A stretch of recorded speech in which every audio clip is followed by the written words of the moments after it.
कभी कभी लाइफ में एक मोमेंट ऐसा आता है जब इंसान रुककर अपने आप से ये क्वेश्चन करता है कि आखिर मेरे दुख का कारण क्या है। क्यों मैं इतना दुखी रहता हूँ, इतना परेशान रहता हूँ, इतना ओवरथिंक करता हूँ। क्यों मेरी प्रॉब्लम सॉल्व होने का नाम ही नहीं लेती। एक प्रॉब्लम सॉल्व करता हूँ तो दूसरी खड़ी हो जाती है, दूसरी प्रॉब्लम सॉल्व करता हूँ तो तीसरी खड़ी हो जाती है, और ये साइकिल ऐसे ही चलती रहती है। अगर आप इस वीडियो को देख रहे हो तो शायद आपके मन में भी इस टाइप के क्वेश्चंस और स्ट्रगल चलता होगा।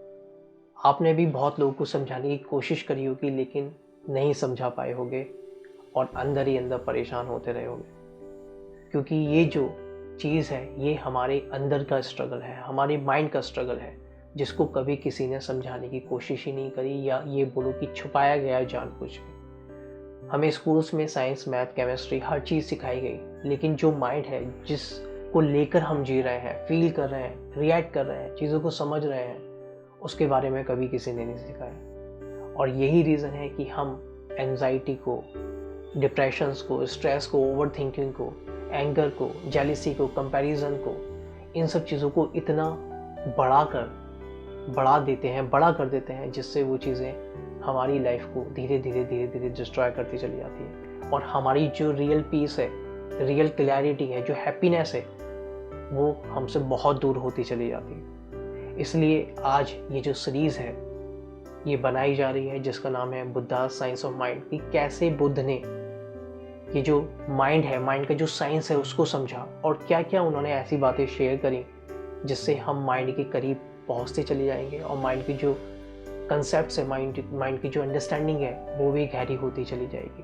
अगर मैं यहाँ बुद्धा की बात कर रहा हूँ तो इसका मतलब ये मत समझ लेना कि मैं किसी रिलीजन की बात कर रहा हूँ जैसे बुद्धिज्म, क्योंकि बुद्ध ने कभी किसी चीज़ पर बिलीव करने के लिए नहीं बोला। उन्होंने सिर्फ इतना बोला कि अपने माइंड को ऑब्जर्व करो, उसको समझो, और जितना आप अपने माइंड को ऑब्जर्व करोगे उतनी आपको अपनी जो सफरिंग है वो आप समझते चले जाओगे।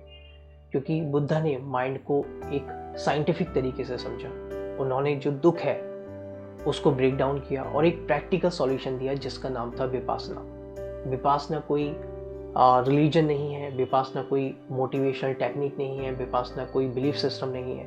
विपासना एक टूल है, एक माइक्रोस्कोप है जिससे आप अपने माइंड को सही से समझ पाते हो।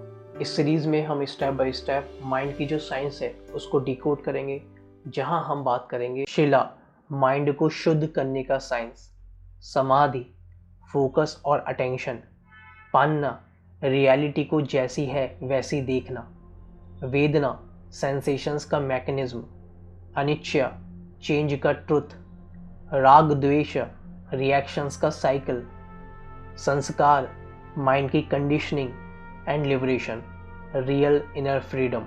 ये नाम आपको मुश्किल लग सकते हैं लेकिन इनके पीछे का जो साइंस है वो बहुत ज़्यादा सिंपल और यूज़फुल है। ये सीरीज़ आपको सिर्फ इन्फॉर्मेशन ही नहीं, ये आपको एक नया माइंड देगी, एक नई क्लैरिटी देगी और एक नई फ्रीडम देगी। अगर आप फील करते हो कि लाइफ कंट्रोल से बाहर है, अगर इमोशंस आपसे हैंडल नहीं होते, अगर आपका माइंड शांत नहीं होता, अगर ये जो ओवर थिंकिंग है ये कभी कंट्रोल में नहीं होती, हमेशा आप ओवर थिंक करते रहते हो, तो ये सीरीज़ आपके लिए है। ये कोई मोटिवेशनल सीरीज़ नहीं है, ये कोई फील गुड सीरीज़ नहीं है जिसे देखकर आपको बहुत अच्छा लगे या डोपामिन रिलीज हो।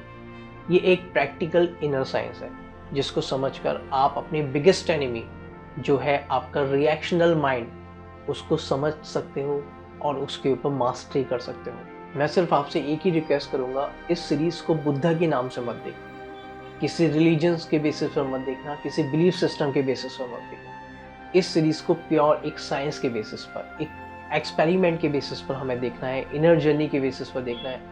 अगर आप इस सीरीज़ को सिंसियरली देखोगे, समझोगे, ऑब्जर्व करोगे तो आपको एक चीज़ मिलेगी और वो है अंडरस्टैंडिंग। और जहाँ अंडरस्टैंडिंग हमारी बढ़ती है वहाँ फ्रीडम ऑटोमेटिक आ जाती है। तो अगर आप रेडी हो अपने माइंड को पहली बार समझने के लिए, then welcome to this journey, welcome to Buddha's science of mind.